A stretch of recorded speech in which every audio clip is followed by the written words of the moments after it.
வணக்கம். நான் ஜோதிடர் ஆனந்தி, சேலம்.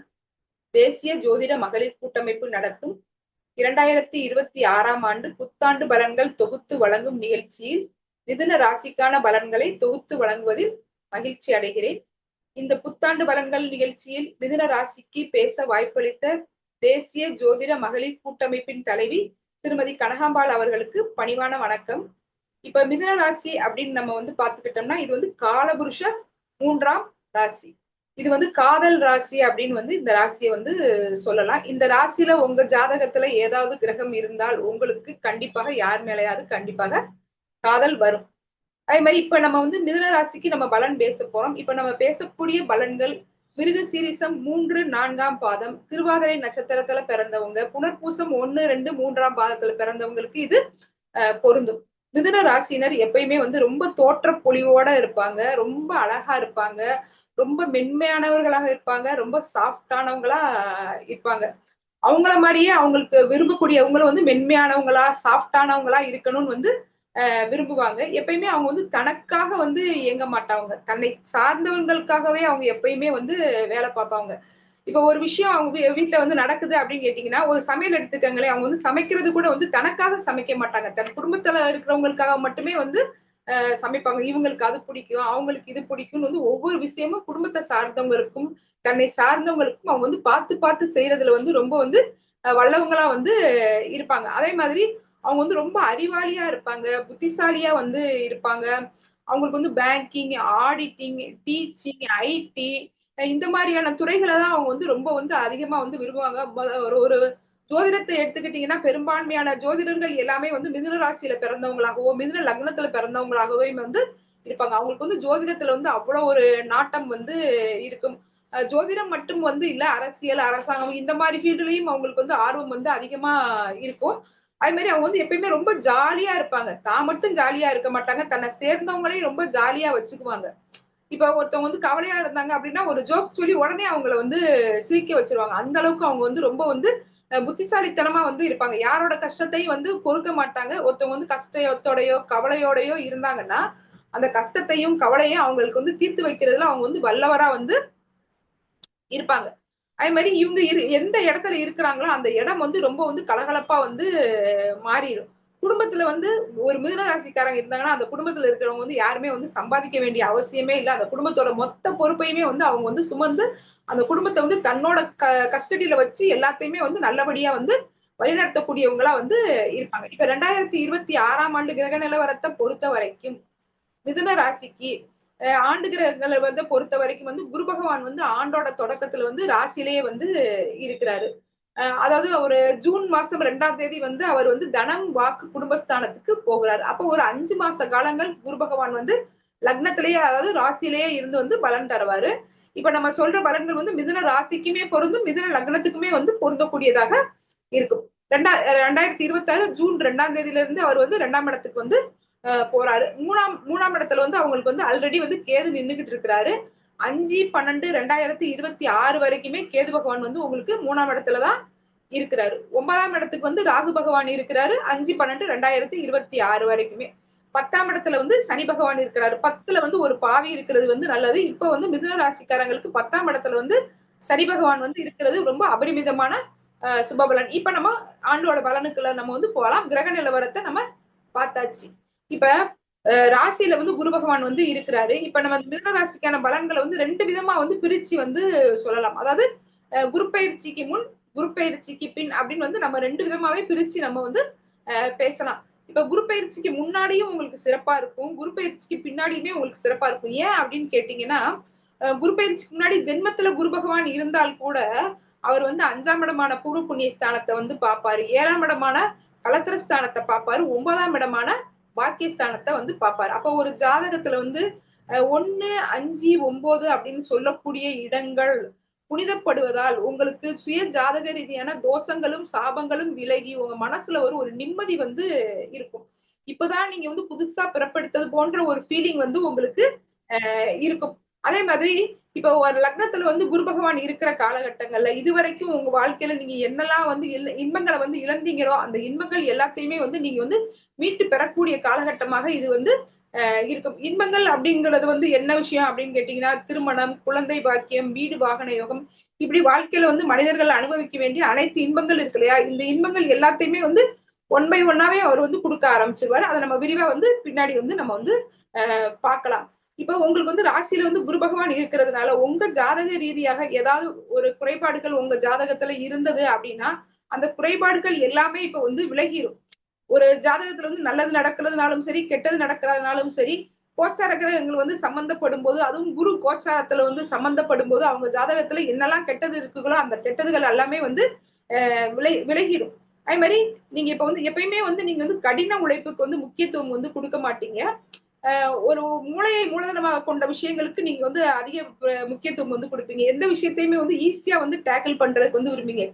ஒரு ஹார்டான ஒரு விஷயத்த கூட நீங்க வந்து எளிமையா வந்து முடிச்சிருவீங்க. இப்போ ஒரு பெரிய பிரச்சனை அப்படின்னா, உங்ககிட்ட வந்து ஒருத்தவங்க வந்து ஆலோசனை கேட்டாங்கன்னா, அந்த விஷயத்துக்கு உடனே அதுக்குள்ள தீர்வை வந்து உங்களுக்கு வந்து முடிச்சு கொடுக்கக்கூடிய அளவுக்கு சொல்லி, அவங்களோட பிரச்சனையை வந்து தீர்க்கக்கூடிய அளவுக்கு உங்களுக்கு வந்து வல்லமை வந்து பெருகும். புகழ், அந்தஸ்து, கௌரவம் வந்து கூடும். செல்வாக்கு, சொல்வாக்கு, புகழ் வந்து கூடிக்கிட்டே வந்து போகும். இந்த காலகட்டங்கள் வந்து உங்கள் வாழ்க்கையில வந்து நிறைய வந்து சுப நிகழ்வுகள் வந்து நடக்கும். நிறைய விசேஷங்கள்ல வந்து கலந்துக்குவீங்க. உங்களுக்கு வந்து ஒரு கௌரவ பதவிகள் வந்து கிடைக்கக்கூடிய சூழ்நிலைகள் வந்து இருக்குது. இப்ப வந்து அரசியல், அரசாங்கம் இந்த ஃபீல்டுல இருக்கிறவங்களுக்கு வந்து எப்பயுமே வந்து புகழ், அந்தஸ்து, கௌரவம் இதுதான் வந்து முக்கியம். இப்போ ஒரு அரசாங்கத்துல இருக்கிறவங்க, இப்ப கௌரவ பதவி கிடைக்கணும்னு ஆசைப்படுறவங்க, ஏற்கனவே வந்து பதவியில இருந்து நம்ம வந்து இப்போ ஒரு காரண சூழ்நிலையால அவங்க வந்து பதவியை விட்டு வெளியே போனவங்க, அவங்களுக்கு எல்லாத்துக்குமே இப்ப வந்து திரும்ப வந்து பதவியில வந்து அமரக்கூடிய சூழ்நிலைகள் வந்து வந்துரும். பொருளாதாரத்தை பொறுத்த வரைக்கும் மிதுன ராசிக்கு வந்து ஜாக்பாட் அப்படின்னு தான் வந்து சொல்லணும். ஏன்னா ராசியில இருக்கிற குரு பகவான் வந்து 5ஆம் இடமான வந்து பூர்வ புண்ணிய ஸ்தானத்தை வந்து பாப்பாரு.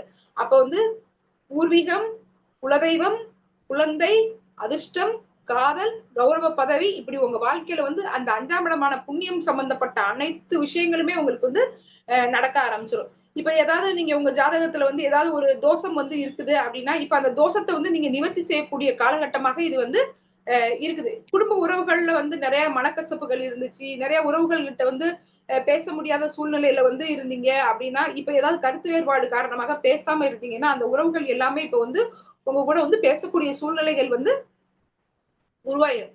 அதே மாதிரி பொருளாதாரத்தை பொறுத்த வரைக்கும் இல்லை என்ற நிலை வந்து இல்லை. இப்ப நீங்க ஏதாவது ஒருத்தவங்களுக்கு வந்து ஒரு வார்த்தை நீங்க சொன்னீங்கன்னா, அது வந்து தேவ வாக்கா இருக்கும். உங்க குலதெய்வமே உங்க வாயில இருந்து வாக்கு சொன்ன மாதிரி அந்த வார்த்தைகள் வந்து உங்களுக்கு அப்படியே வந்து பலிதமாகக்கூடிய சூழ்நிலைகள் வந்து இருக்குது. ஒரு ஜாதகத்துல வந்து நல்லது இருந்தா 2 கெட்டதும் இருக்கத்தானே செய்யும். இப்ப அப்படி பார்க்கும்போது 3ஆம் இடத்துல உங்களுக்கு வந்து கேது பகவான் வந்து இருக்கிறாரு. அப்ப காது, மூக்கு, தொண்டை இது சார்ந்த விஷயங்கள்ல உங்களுக்கு வந்து ஒரு சில பாதிப்புகள் வந்து வர்றதுக்கு வாய்ப்பு இருக்கு.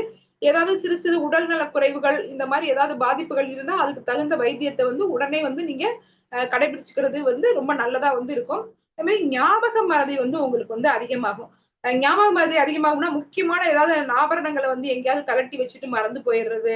அப்படி ஒரு சில நேரம். அப்புறம் ஏதாவது முக்கியமான பத்திரங்கள், ஏதாவது ஒரு டாக்குமெண்ட்டுகள் இது எல்லாத்தையுமே வந்து நீங்க வந்து ஏதோ ஒரு கரெக்டா ஒரு சேஃப்டியான இடத்துல வந்து வச்சுக்கணும்.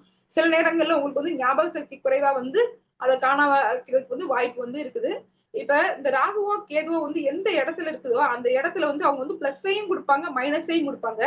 அதாவது இல்லாததை இருக்கிற மாதிரி பண்ணுவாங்க, இருக்கிறத வந்து இல்லாத மாதிரி பண்ணுவாங்க. சில பேர் வந்து எப்பயோ காணா போன பொருள்கள்லாம் இப்ப உங்களுக்கு வந்து தெரியும். ஒரு சிலருக்கு வந்து மறந்து போயிரும், ஒரு சிலருக்கு வந்து காணா போன பொருள்கள்லாம் இப்ப ஞாபகம் வந்து இருக்கிற இடத்த தேடி அவங்களே கண்டுபிடிச்சு வந்து எடுத்துருவாங்க. அதே மாதிரி இப்ப மனுஷனுக்கு வந்து சொத்து தான் ரொம்ப வந்து முக்கியமான ஒரு விஷயம். இது வரைக்கும் என் வாழ்க்கையில நான் எவ்வளவோ சம்பாதிச்சு இது வரைக்கும் எனக்குன்னு ஒரு சொத்து இல்லை அப்படின்னு நினைக்கிறவங்களுக்கு கண்டிப்பாக இந்த காலகட்டங்கள்ல வந்து ஒரு சொத்து வந்து கிடைக்கக்கூடிய சூழ்நிலைகள் இருக்கு. குறிப்பா வீடு கட்டி குடியேறக்கூடிய அமைப்புகள் வந்து இருக்குது. விவசாயிகள், கால்நடை வளர்க்குறவங்க, பண்ணையாளர்கள் இவங்களுக்கு எல்லாருக்குமே இது வந்து அபரிமிதமான ஒரு சுபத்துவத்தை கொடுக்கக்கூடிய காலகட்டமாக வந்து இருக்கும். ஒரு 10 மாடு வச்சு சின்ன பண்ணையா வச்சிருக்கவங்க கூட இப்ப 50, 100 அப்படின்னு வந்து பண்ணையை வந்து பெருக்கி பெரிய தொழிலதிபர் ஆகக்கூடிய சூழ்நிலைகள் வந்து இப்ப உங்களுக்கு உருவாயிரும். இப்ப நம்ம ஏற்கனவே நம்ம வந்து சொன்ன மாதிரி இப்ப அதிர்ஷ்டம் சார்ந்த விஷயங்கள் எல்லாமே உங்களுக்கு வந்து சாதகமா இருக்கும். அதாவது 5ஆம் இடம் தான் வந்து புத்தி கூர்மை, 5ஆம் இடம் தான் வந்து திட்டமிடுதல். அப்ப இந்த காலகட்டங்கள்ல மாணவர்களுக்கு கல்வியில பின்தங்கிய மாணவர்களுக்கு இப்ப வந்து நம்ம எப்படி படிக்கணும், எப்படி படிச்சா வாழ்க்கையில நம்ம வந்து முன்னுக்கு வர முடியும் அப்படின்ற ஒரு ஐக்கியூ வந்து அவங்களுக்கு வந்து வரும். அதை நோக்கி அவங்க வந்து பயணிக்க வந்து ஆரம்பிப்பாங்க. நல்லா வந்து திட்டமிட்டு வந்து படிப்பாங்க. அவங்க படிக்கிறதுக்கு பெற்றோர்களோட உதவி, ஆசிரியர்களோட உதவி அவங்களுக்கு கிடைக்கக்கூடிய ஒரு காலகட்டமாக இது வந்து இருக்குது. அதே மாதிரி இப்ப வந்து பூர்வீகம், குலதெய்வம், குழந்தை, அதிர்ஷ்டம், காதல் இது எல்லாமே இப்ப இவங்களுக்கு வந்து பூமரா வந்து ஆகும். ஜாக்பாட் அடிக்க போகுதுன்னு வந்து நம்ம முதலையே நம்ம வந்து சொல்லி இருக்கிறோம். அதாவது இப்ப நீங்க வந்து பங்கு சந்தையில வந்து அதிகமா வந்து இன்வெஸ்ட்மெண்ட் பண்ணி வச்சிருக்கீங்க. உங்களோட ஷேர்ஸ் வந்து ஏறவே இல்லை, மார்க்கெட்ல வந்து உங்களோட ஷேருக்கு வந்து மதிப்பு ஏறல அப்படின்னா இப்ப இந்த காலகட்டங்கள்ல நல்ல வந்து வேல்யூ வந்து ரைஸ் ஆகி பெரிய ஒரு கோடீஸ்வரர் ஆகக்கூடிய அளவுக்கு உங்களுக்கு வந்து உபரியான லாபங்கள் வந்து இப்ப வந்து கிடைக்கும். அதே மாதிரி பூர்வீக சொத்து சம்பந்தப்பட்ட விஷயங்கள்ல ஏதாவது வந்து டாக்குமெண்ட் சம்பந்தப்பட்ட ப்ராப்ளங்கள் வந்து இருக்குது, அது வந்து சரி பண்ண முடியாம பல வருடங்களாக இருக்குது, அதுல வந்து குடும்பத்துல வந்து பெரியவங்க கிட்ட பேசி முடிவெடுக்க முடியாத சூழ்நிலையில இருக்குது, அண்ணன் தம்பி பங்காளி வகையில ஏதாவது கருத்து வேறுபாடு இருக்குது, இந்த மாதிரியா இருக்கிற விஷயங்கள் எல்லாமே இப்ப வந்து சரியாகி ஒரு பெரிய வளர்ச்சியை நோக்கி நீங்க வந்து போவீங்க. பூர்வீகம் சம்பந்தப்பட்ட விஷயங்கள் எல்லாமே உங்களுக்கு வந்து சரியாயிடும். காதலர்கள் எப்பயுமே வந்து காதலர்கள் வந்து எப்பயுமே நமக்கு இந்த வருஷமாவது நமக்கு வந்து சாதகமான சூழ்நிலை வருமா, நம்ம பேரண்ட்ஸ் நமக்கு வந்து திருமணத்துக்கு வந்து சம்மதம் கொடுப்பாங்களா அப்படின்னு ஆவலா வந்து ராசி பலன் பார்த்துட்டு இருப்பீங்க. அவங்களுக்கு இப்போ வந்து கிரீன் சிக்னல் வந்து உங்க பேரண்ட்ஸ் வந்து கொடுத்துருவாங்க. உங்க பெற்றோர்கள், பெரியோர்கள், முன்னோர்களோட நல்லாசியில உங்களுக்கு நல்லபடியா வந்து திருமணம் வந்து நடக்கக்கூடிய சூழ்நிலைகள் வந்து இருக்குது. இது ஒரு பக்கம் இருக்குது அப்படின்னா, பல வருஷமா கல்யாணம் ஆயிடுச்சுங்க, ஆனா குழந்தை இல்லாம நாங்க வந்து தவிக்கிறோம் அப்படின்னு நினைக்கிறவங்களுக்கு, செயற்கை கருத்தரிப்பு முறைக்கு போனவங்களுக்கு கூட இப்ப இயற்கையாகவே வந்து குரு பகவானோட நல்லாசியில குழந்தைகள் வந்து உருவாகக்கூடிய சூழ்நிலை இருக்கும். பெரும்பான்மையாருக்கு இரட்டை குழந்தைகள் வந்து உருவாகக்கூடிய அமைப்புகள் வந்து இருக்குது அப்படின்னு நம்ம வந்து சொல்லலாம். அதே மாதிரி இப்ப வந்து நான் வந்து நிரந்தரமான ஒரு வேலை இல்லாம இருக்கேன், இதுவரைக்கும் நான் வந்து படிச்ச படிப்புக்கு தகுந்த வேலை இல்லாம இருக்கேன் அப்படின்னு கவலைப்பட்டவங்களுக்கு இப்ப நிலையான நிரந்தரமான வருமானம் தரக்கூடிய ஒரு வேலை வந்து கிடைக்கும். சில பேருக்கு வந்து ப்ரொபேஷனரி பீரியட்ல வந்து இருப்பாங்க. ஒரு 6 மாசம் 1 வருஷம் நீங்க வேலை பார்த்தாதான் உங்க வேலையை பார்த்துட்டு நாங்க கன்ஃபர்மேஷன் கொடுப்போம்னு சொல்லுவாங்க இல்லையா, அப்படிப்பட்டவங்களுக்கு இப்ப வேலை வந்து நிரந்தரமாகும். அரசு உத்தியோகத்துக்கு எதிர்பார்த்துக்கிட்டு இருக்கிறவங்களுக்கு இப்ப அரசு உத்தியோக வாய்ப்பு வந்து தேடி வரும். கவர்மெண்டே உங்களை கூப்பிட்டு உன்னோட தகுதிக்கு திறமைக்கு நான் வந்து வேலை கொடுக்குறேன் வா அப்படின்னு வந்து கவர்மெண்டே உங்களை வந்து அங்கீகரிக்கும்.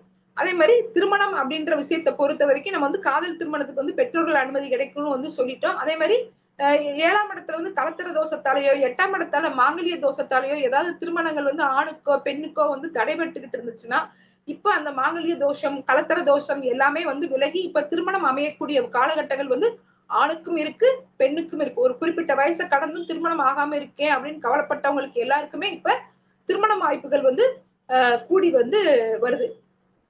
இப்ப 9ஆம் இடத்துல வந்து ராகு வந்து இருக்கிறாருங்க. அப்ப தந்தை வழி உறவுகளை கொஞ்சம் வந்து அனுசரிச்சு வந்து போய்க்கணும். அவங்க கிட்ட எந்த வித கருத்து வேறுபாடும் வச்சுக்க கூடாது. அது மாதிரி தந்தையோட ஆரோக்கியத்துல ரொம்ப கவனம் வந்து செலுத்தணும். ஏதாவது ஆரோக்கிய குறைபாடு இருந்தா அதுக்கு உரிய வைத்தியங்களை வந்து கடைபிடிச்சுக்கணும். அதே மாதிரி இப்ப வெளியூர், வெளிநாடு, வெளிமாநிலத்தை நோக்கி நான் வந்து மூவ் பண்ணணும்னு வந்து ஆசைப்படுறேன், பல வருடமா அதுக்கு நான் முயற்சி பண்ணிக்கிட்டு இருக்கேன், அது வந்து எனக்கு சாத்தியமாகலன்னு நினைக்கிறவங்களுக்கு எல்லாருக்குமே இப்ப வந்து வெளியூர், வெளிநாடு, வெளிநாட்டு வாய்ப்புகள் வந்து கிடைக்கக்கூடிய காலகட்டமாக இருக்குது. இப்ப 10ஆம் இடத்துல இருக்கிற வரைக்கும் 10ல ஒரு பாவி இருக்கணும். அப்ப இப்ப 10ல நமக்கு வந்து கோச்சாரத்துல வந்து சனி பகவான் வந்து மிதுன ராசிக்கு இருக்கிறாரு. அவர் வந்து 12ஆம் இடத்தை வந்து பாக்குறதுனால வெளியூர், வெளிநாடு, வெளிமாநிலத்துல வந்து வேலை கிடைக்கக்கூடிய அமைப்புகள் இருக்கு. நான் பல வருடமா வெளியூர், வெளிநாட்டுல இருக்கேன், எனக்கு வந்து சிட்டிசன்ஷிப் கிடைக்கல அப்படின்னு கவலைப்படுறவங்களுக்கு இப்ப சிட்டிசன்ஷிப் கிடைச்சி அவங்க நிரந்தரமாக வந்து ஒரு வெளிநாட்டு குடியுரிமையோட அங்க வாழக்கூடிய சூழ்நிலைகள் வந்து உருவாயிடும். அதே மாதிரி சுப விரயங்கள் செய்யறதுக்கு இது வந்து உகந்த காலமாக வந்து இருக்குது. ஏன்னா 12ஆம் இடத்தை சனி பகவான் வந்து பாக்குறாரு இல்லையா, அப்ப பிள்ளைங்களுக்கு கல்யாணம் செஞ்சு பாக்குறது, பிள்ளைங்களுக்கு ஏதாவது சொத்து அமைச்சு கொடுக்கறது, பிள்ளைங்களோட உயர்கல்விக்கு நம்ம வந்து வழிவகை செய்யறது, இந்த மாதிரி வந்து சுப விரயங்கள் செய்யக்கூடிய காலகட்டமாக இது வந்து இருக்குது. 10ல சனி பகவான் இருக்கிற இந்த காலகட்டங்கள்ல சுய தொழிலுக்கு முயற்சி பண்ணலாமா? 7ஆம் இடத்துல வந்து குரு பகவானோட பார்வை இருக்கிறதுனால நிச்சயமாக நீங்க கூட்டு தொழில், புதிய தொழில் முயற்சி நீங்க செஞ்சீங்கன்னா இது வந்து வெற்றி அடையக்கூடிய காலமாக வந்து இருக்கும். இப்ப பரிகாரம் அப்படின்ற விஷயத்த வந்து பொறுத்த வரைக்கும் மிதுன ராசினர் எப்பயுமே வந்து மகாவிஷ்ணு வழிபாடு வந்து செய்யறது அவங்களுக்கு வந்து ரொம்ப சிறப்பா வந்து இருக்கும். மகாவிஷ்ணுவை வந்து தனிப்பட்ட மகாவிஷ்ணுவாக வழிபடாம மகாலட்சுமியோட சேர்ந்த மகாவிஷ்ணுவை வழிபடும் போது அவங்க வாழ்க்கையில வந்து வளமான எதிர்காலம் இந்த 2026ல வந்து அவங்களுக்கு கிடைக்க போறதுன்றத சொல்லி என்னோட உரையை வந்து முடிச்சுக்கிறேன். இது வரைக்கும் பொறுமையா கேட்டவங்களுக்கு நன்றி, வணக்கம்.